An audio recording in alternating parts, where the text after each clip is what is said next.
Humarap na sa LTO pero tumangging humingi ng tawad ang lalaking ilang beses na bidyuhan. Naninigaw ng kapwa motorista sa kalsada.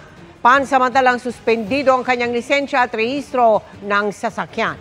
Nakatutok si Mark Salazar.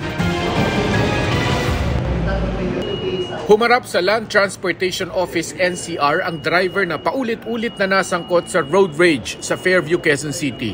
Ano problema mo, boss? Pinagpapaliwanag siya ng LTO sa kanyang inasal na navideohan at nag-viral. Sir, tama na po yan, sir.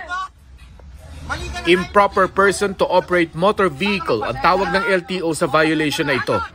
Panghabang buhay na kanselasyon ng lisensya ang parusa rito. Paulit-ulit ko sinasabi, yung character, attitude, discipline sa kalsada. Makikita mo pag lalo na yan, na-post sa social media yung road rage. May nitulo.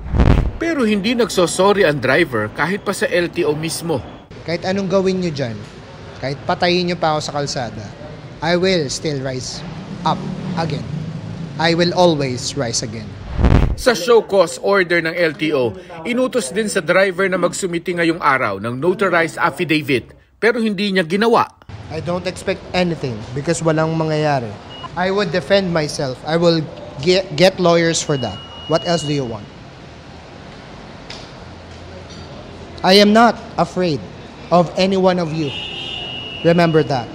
Sa ngayon, naka-preventive suspension ang lisensya niya at car registration. Binibigyan siya ng LTO ng hanggang January 24 para magsumite ng kanyang notarized affidavit.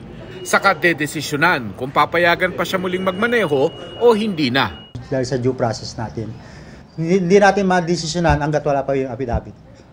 Pero sinabihan natin siya kanina, kung wala siya isasubmit based sa hawak natin evidence, the video itself, doon namin i-conclude yung resolution.